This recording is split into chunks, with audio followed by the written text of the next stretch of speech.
할렐루야. 오늘 이 예배의 자리에 나오신 여러분 모두에게 하나님의 은혜와 평강이 가득하기를 축복합니다. 요즘 많이 무덥죠?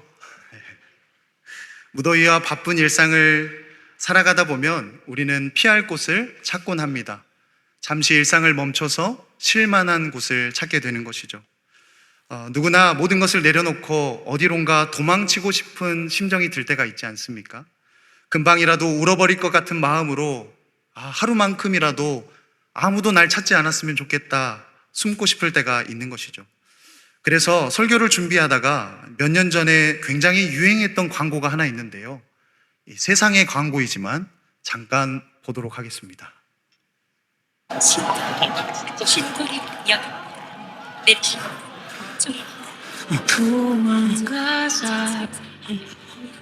편히 숨 쉴 수 있는 곳으로.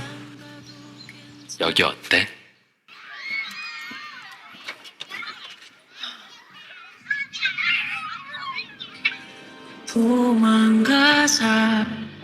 엄마도 휴가가 필요하니까. 여기 어때? 어이! 내려. 괜찮아. 내려봐요. 괜찮아? 장인어른. 부딪힐 일 없는 곳으로. 여기 어때? 네, 여러분, 무더위를 피할 수 있고 우리의 마음과 영의 쉼을 얻을 수 있는 북부교회, 여기 어떠십니까? 네. 아마 요즘 무더운 일상을 살아가시면서 피할 곳이 필요한 분들이 많이 있을 것 같은데, 이 말씀의 자리로 피신 오신 줄로 믿습니다. 말씀을 통하여서 우리에게 참 안식을 주시는 그 하나님의 은혜를 경험하는 저와 여러분이 되기를 축복합니다. 오늘 우리가 살펴볼 여호수아 20장은 인간의 연약함과 한계 속에서 하나님께서 친히 마련하신 놀라운 은혜의 장소, 피할 곳 도피성에 대하여 말씀하고 계십니다. 후에 자세히 살펴보겠지만 도피성은 부지 중에 실수로 살인한 자가 피할 수 있는 곳이었습니다. 그러나 이 도피성은 단순히 죄를 면하게 해주는 곳이 아니었습니다. 이 안에는 하나님의 깊은 사랑과 자비, 그리고 회복을 향한 간절한 마음이 담겨 있습니다. 오늘 우리는 이 말씀을 통해서 하나님의 말씀을 깨닫고 우리의 도피성이 되어주시는 예수님께로 피하여 참된 회복을 누리는 저와 여러분이 되기를 소망합니다. 오늘 본문을 보시면요, 여호수아와 이스라엘 백성의 이 가나안 정복 전쟁이 완전히 끝이 나고 땅 분배도 모두 끝이 나게 된 것을 볼 수가 있습니다. 그럼 이제 백성들에게 남겨진 것은 가나안 땅에서의 일상을 시작해야 하는 것입니다. 일상의 삶을 살아가야 하는 백성들에게 하나님께서 가장 먼저 꺼내신 이야기가 바로 오늘의 도피성이라는 것은 꽤나 주목해 볼 만합니다. 1절부터 3절의 말씀을 저희 한번 같이 읽어보실까요? 1절부터 3절 말씀입니다. 여호와께서 여호수아에게 말씀하여 이르시되 이스라엘 자손에게 말하여 이르기를 내가 모세를 통하여 너희에게 말한 도피성들을 너희를 위해 정하여 부지 중에 실수로 사람을 죽인 자를 그리로 도망하게 하라. 이는 너희를 위해 피해 보복자를 피할 곳이니라. 아멘. 사실 이 도피성에 관한 말씀은 여호수아서에서 갑자기 튀어나온 이야기가 아닙니다. 하나님께서 이스라엘 백성을 구원하신 출애굽기에서부터 등장하는데요, 하나님께서 가나안 땅을 이스라엘 백성들에게 약속해 주실 때부터 이 도피성에 대해서 설명해 주시고 그 필요에 대해서 말씀해 주셨습니다. 그리고 드디어 가나안 땅에 들어가 땅을 분배한 후에 가장 먼저 도피성 제도를 실행하라, 너희가 바로 실천해라 라고 말씀하십니다. 이렇게 출애굽기, 민수기, 신명기, 여호수아에서 반복적으로 말씀하신다는 것은 이 도피성이라는 것이 하나님의 백성이 살아가는데 그만큼 중요하다는 메시지입니다. 그렇다면 도피성이 왜 이렇게 중요할까요? 먼저 피할 곳인 도피성은 우리 모두에게 필요한 장소이기 때문에 그렇습니다. 우리가 잘 아는 대로 도피성은 고의적인 살인자가 아닌 의도치 않은 실수에 인해 살인한 자를 보호하기 위한 곳이었습니다. 같은 본문인 신명기에도 이 도피성의 제도가 나와 있는데요, 그 말씀을 예로 들면 이렇습니다. 두 사람이 하루는 벌목을 하기 위해서 산에 올라갑니다. 두 사람이 열심히 도끼질을 하면서 나무를 베기 시작합니다. 그런데 일하던 중에 한 사람의 도끼에서 문제가 발생합니다. 찍어서 올렸는데 도끼 머리가 날아간 것입니다. 그런데 하필이면 그 날아간 도끼 날이 같이 일하던 그 사람의 머리에 맞아 그 사람이 즉사하게 됩니다. 이런 사람이 도피성으로 빨리 도망하라고 신명기는 분명하게 말하고 있습니다. 과실치사이기 때문이죠. 오늘 같으면 어떻겠습니까? 그런 사고가 벌어졌으면 재빨리 112, 119에 신고하고 과학수사를 통해서 모든 것을 밝혀내겠지만 과거에는 그럴 수도 없고 그럴 시간도 없었습니다. 당시 고대 사회에는 동해보복법이라는 법이 있었기 때문이죠. 함무라비 법전에도 나온다는 이 법, 눈에는 눈, 이에는 이 법이 있었습니다. 그렇다면 죽음에는 죽음으로 갚을 수 있도록 합법화되어 있는 시대였기 때문이죠. 이 동해보복법은 성경에도 나와 있습니다. 눈에는 눈, 이에는 이. 야, 상대방이 네 눈을 밤탱이가 되게 했으면 상대방의 눈도 그렇게 만들어줘라. 싸우다가 이가 부러졌냐? 그러면 너도 그렇게 해라. 네. 아니, 복수를 하는 게 무슨 법이야? 싶겠지만 이것은 분명히 백성을 보호하는 법이었습니다. 우리의 학창시절을 떠올려 보면 이것을 쉽게 이해할 수가 있는데요. 여러분들에게도 학창시절이 다 있으셨죠? 네, 그냥 바로 어른이 되셨습니까? 네. 학교에서 아마 친한 친구들이랑 장난 꽤나 치신 분들이 있었을 것입니다. 우리가 친구들과 장난을 치다 보면 처음에는 나는 좋은 마음으로 한 대 툭 치게 됩니다. 그런데 친구가 기분이 나빴는지 저는 툭 하고 쳤는데 퍽 하고 때리는 것입니다. 그러면 제 마음 가운데 어떤 마음이 들겠습니까? 나는 분명히 살살 때렸는데 너는 왜 세게 때려? 하면서 두 대를 때리게 되어 있는 것이죠. 그러면 두 대를 맞은 사람은 갑자기 피해 보복자가 되어 세 대를 때리고 싶은 마음이 들고 네 대를 맞고 다섯 대를 맞고 그렇게 난장판이 돼서 싸우게 되는 일들이 종종 일어나는 것 아니겠습니까? 결국 이것이 무엇을 보여줍니까? 사람의 복수심이 이에는 이에서 끝나지 않는다는 사실입니다. 이것이 비단 학창시절 어린 아이들에게만 보여지는 모습입니까? 부부 사이에도 별거 아닌 사소한 말에서 감정이 격해질 때가 있죠. 아니, 왜 말을 그렇게 해? 내 말투가 어때서? 뭐 나는 노냐? 아니, 내 말은 그게 아니잖아. 하다 보면 결국엔 뭐로 끝납니까? 무슨 말을 못해. 말이 안 통해. 문 닫고 들어가게 되는 것이죠. 이런 일들이 이혼 숙녀 캠프에서만 볼 수 있는 모습이 아니죠. 우리 보통 내 부부들의 모습인 것입니다. 눈에는 눈, 이에는 이에서 끝나지 않고 복수가 복수를 낳고 거친 말이 더 거친 말을 낳는 피해 보복자의 모습이 우리에게도 있다라는 사실입니다. 야곱의 자녀들을 생각해 보십시오. 자신들의 누이 다말이 세겜이라는 동네에서 부끄러운 일을 당하게 되었습니다. 세겜 주민들이 할례를 받으면 우리 누이를 내어줄 테니 우리가 사돈 관계를 맺읍시다. 이렇게 야곱의 자녀들이 말했습니다. 그리고 어떤 일이 벌어집니까? 세겜에 사는 모든 남자들이 할례를 받자 시므온과 레이가 칼을 차고 나가서 세겜의 모든 남자들을 죽여버렸습니다. 이것이 바로 피해 보복자의 모습인 것이죠. 이런 것은 고대 사회에서 빈번하게 일어났습니다. 그렇기 때문에 그 이상의 복수를 하지 못하도록 동해보복법이라는 것을 세운 것이죠. 그런데 세상의 법은 이러할지라도 하나님께서는 하나님의 백성들이 이 세상의 기준을 뛰어넘어 복수하는 것 자체를 멈추기를 원하셨다는 사실입니다. 의도치 않은 실수로 인해 생명을 잃게 한 그 사람도 살리고 피해 보복으로 인하여서 더 큰 복수를 꿈꾸는 그 사람도 살리고자 하는 하나님의 마음이 담겨 있는 것입니다. 그래서 하나님은 이 3절의 말씀을 다시 한번 자세히 보시면 이렇게 기록합니다. 이스라엘 자손에게 말하여 이르기를 내가 모세를 통하여 너희에게 말한 도피성을 누구를 위해요? 너희를 위해 정하여 부지 중에 실수로 사람을 죽인 자를 그리로 도망하게 하라. 이는 너희를 위해 피해 보복자를 피할 곳이니라 라고 말씀하고 있습니다. 도피성은 살인한 자, 그 부지 중에 실수한 자만을 위한 곳이 아니라 하나님의 백성 모두를 위한 장소였다는 사실입니다. 물론 여기에는 사람을 죽여보신 분은 없으실 것입니다. 그렇죠? 네. 고의든 실수든 사람을 죽이는 경우가 우리 중에 누가 있겠습니까? 그런데 성경을 자세히 읽어보시면 단순히 사람에게 해를 가하는 것만이 살인이 아니라는 사실을 우리는 쉽게 깨달을 수 있습니다. 요한일서 3장 15절 말씀은 이렇게 기록합니다.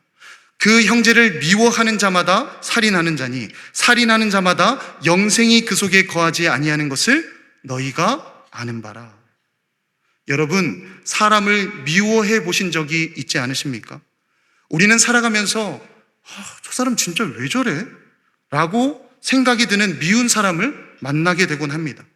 심지어는 그런 사람이 가족 중에도 있습니다. 그게 얼마나 무서운 죄인가를 우리는 깨달아야 합니다.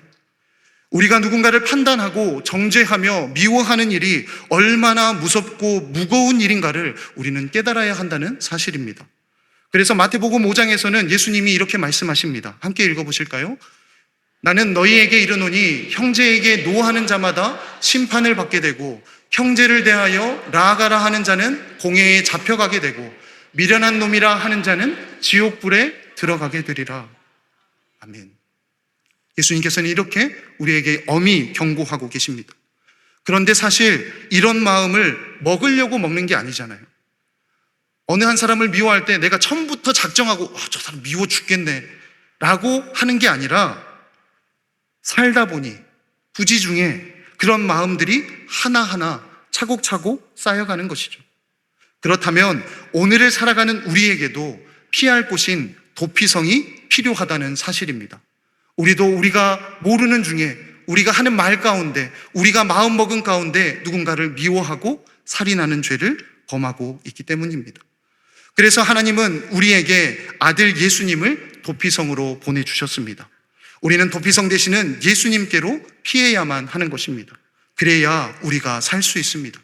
누구든지 도피성 되시는 예수님께로 피하기만 한다면 죄로 인한 하나님의 심판을 벗어날 수 있게 되는 줄로 믿습니다. 두 번째로 피할 곳인 도피성은 우리에게 참 자유를 준다는 사실입니다. 4절에서 6절은 도피성으로 향하는 과정과 그 안에서의 보호, 그리고 기다림에 대해서 이야기하고 있습니다. 4절을 보시면 도피성에 도착한 그 실수로 살인한 자가 성문 앞에서 도착하면 그 땅에 살아가고 있는 장로들에게 자신의 사건을 진술해야만 했습니다. 이건 무조건적인 보호가 아니라 공정한 판단과 절차를 거쳐야 된다는 것을 의미합니다. 이 사람이 정말 부지 중에 실수로 사람을 죽였는지 아니면 고의성을 가지고 살인을 했는지 장로들이 판단하게 되는 것이죠. 그 후에야 그는 성읍 안으로 받아들여져 그곳에서 거주할 수 있게 됩니다. 만약에 피해 보복자가 바로 코앞까지 따라온다고 할지라도 장로들은 절대로 그를 내어주어서는 안 됩니다. 왜냐하면 말씀해 보시면 이는 본래 미워함이 없이 부지 중에 그의 이웃을 죽였음이라. 그 사람에게 고의성이 없다면 그 사람을 절대로 내어주어서는 안 되기 때문입니다. 그렇기 때문에 살인을 저지른 죄인이라 할지라도 도피성으로 가면 생명을 건질 수가 있었습니다. 반대로 쫓아갔던 피해 보복자는 자신의 복수심으로 인해 더 큰 죄악을 짓지 않을 수 있게 되었습니다. 여러분, 살다 보면 우리는 어떻습니까?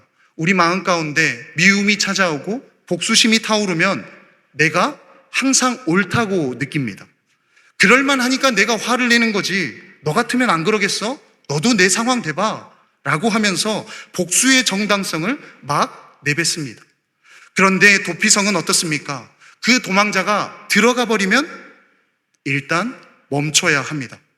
도망자를 뒤로 하고 하나님의 재판을 기다리면서 자신의 감정을 추스러야 합니다. 잠시 멈춰서 복수의 칼날을 내려놓고 감정을 추스르고 지금까지 오게 된 정황을 되새겨 보게 된다는 것이죠. 제가 이전 사역지에서 교육 전도사로 섬길 때 저희 교회에 2살 저보다 더 많은 형님 전도사님이 있었습니다. 제가 차가 없어서 그 형님의 차를 자주 얻어 타고 다녔는데요. 하루는 함께 차를 타고 가고 있었습니다. 그런데 뒤에서 계속해서 빵빵 대는 거예요. 그래서 처음에는 우리가 너무 천천히 가나? 하고 형님이 차를 딱 이렇게 비켜주더라고요.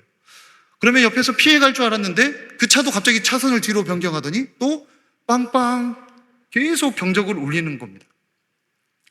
그러니까 어떻게 되겠습니까? 사람의 마음이 불편해지기 시작하죠. 그러면서 형님 입에서 이런 말이 나왔습니다. 아, 저것이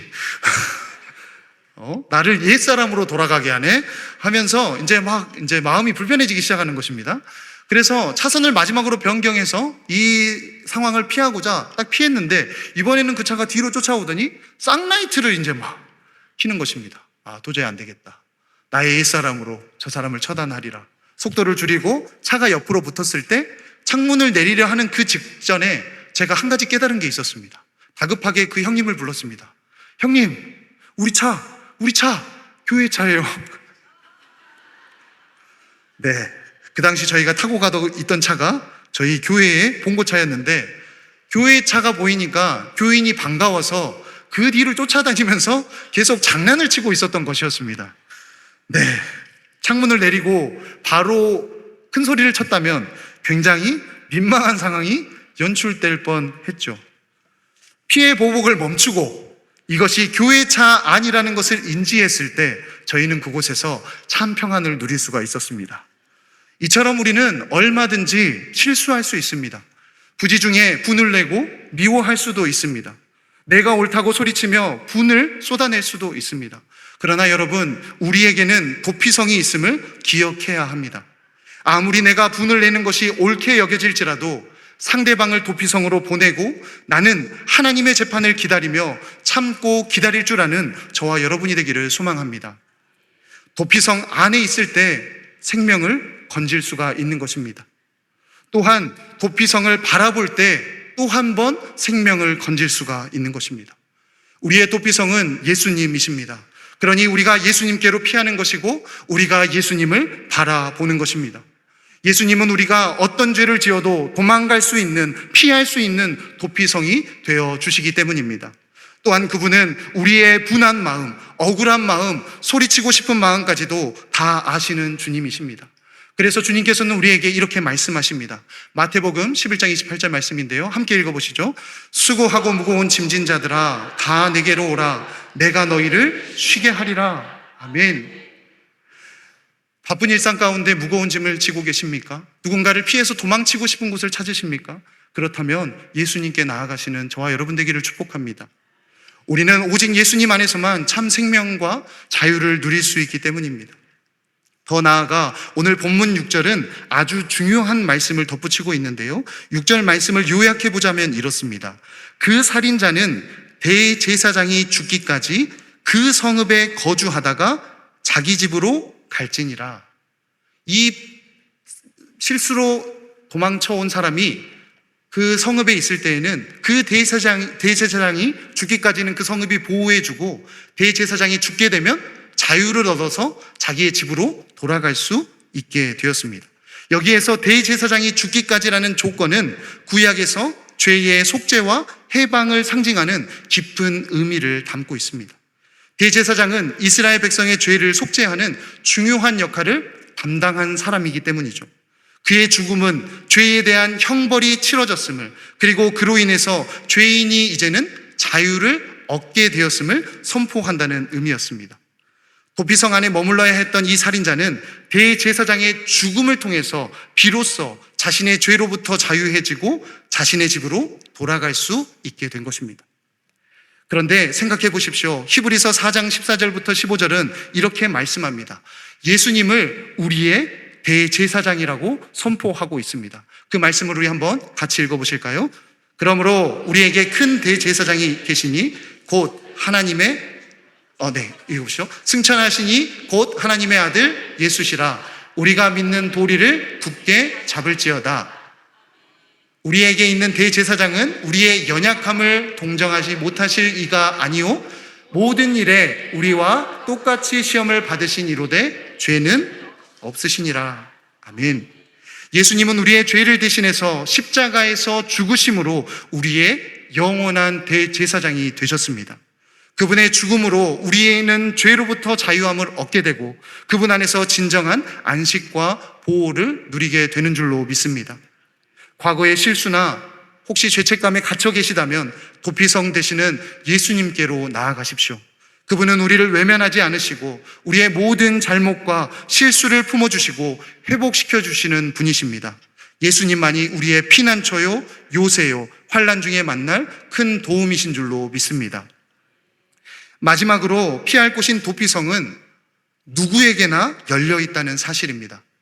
우리 7절과 8절 말씀을 보시면 도피성이 위치한 지역들을 보여주고 있는데요. 가나안 땅 전역에 고루 분포되어 있음을 보여줍니다.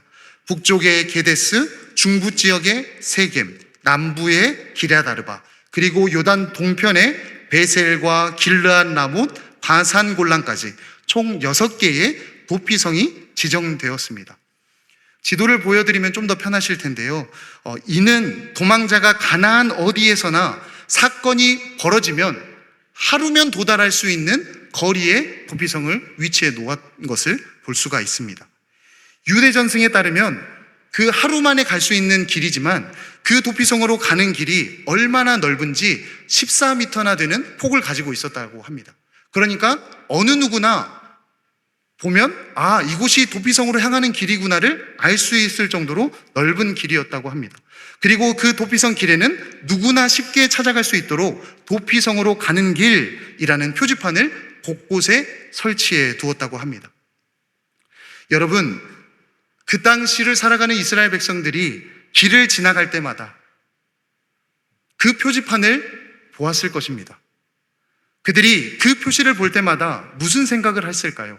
여행하는 중에, 아니면 가족들이 손잡고 그 길을 지나는 중에 내가 죄를 짓지는 않았지만 그 표지판이 설치된 길을 한 번쯤은 걸어갔을 것입니다. 그러면 도피성으로 피할 길, 이쪽으로 가시오, 이 표지판을 보면서 무슨 생각을 했을까요? 이런 생각을 하지 않았을까? 저는 설교를 준비하면서 생각해 보았습니다. 그래, 내가 피할 곳이 있구나. 내가 도망할 곳이 있구나. 다른 사람들은 나를 받아주지 않아도 내가 있는 그대로, 내 모습 이대로 받아줄 수 있는 곳이 있구나. 하나님이 나를 위하여서 도피성을 예비해 두셨구나 라고 생각하지 않았을까요? 그래서 사실 이 도피성의 이름은 우리가 쉽게 생각하면 도피성 하니까 도망치는 곳, 도피하는 곳이라고 생각하기가 쉽습니다. 그런데 도피성의 이름의 히브리어를 보시면 그 뜻이 전혀 다른 것을 볼 수가 있습니다. 히브리어로는 이르 미크라트라는 단어를 쓰고 있는데요.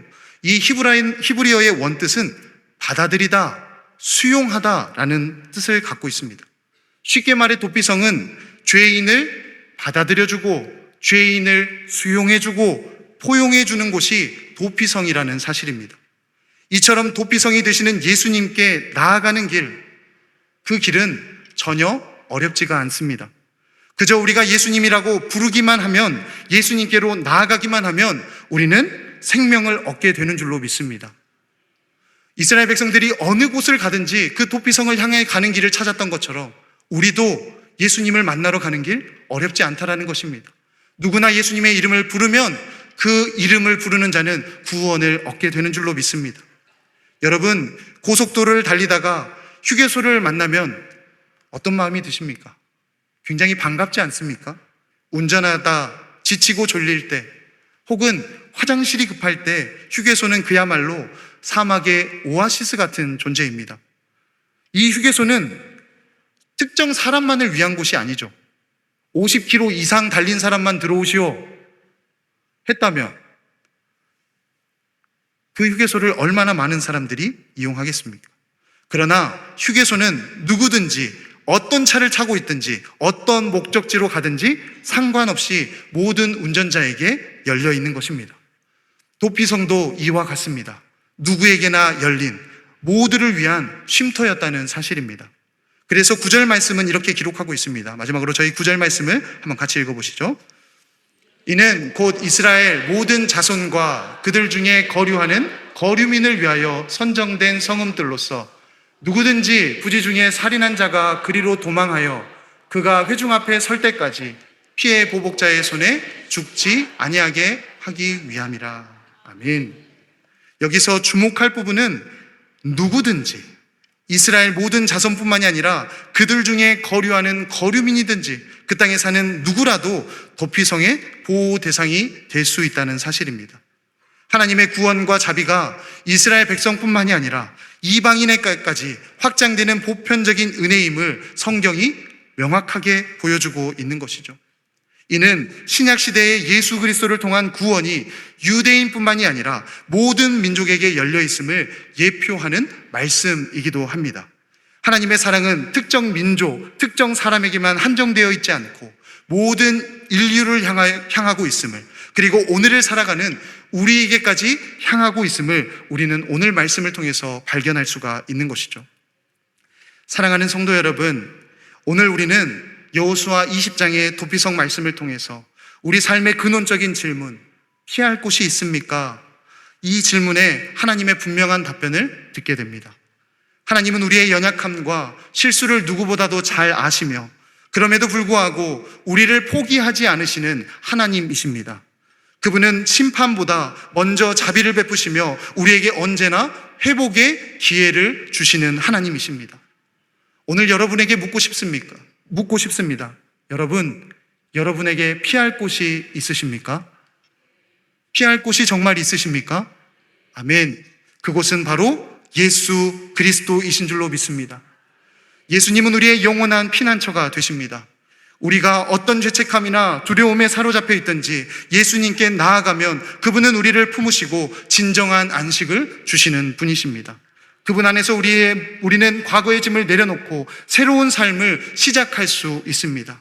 혹시 지금도 스스로 용서하지 못하는 과거의 실수나 혹은 마음의 죄책감을 지닌 채 살아가는 분이 계시다면 주저 말고 도피성 되시는 예수님 안으로 들어가시기 바랍니다. 그분은 외면하지 않으시고 받아주시고 지켜주십니다.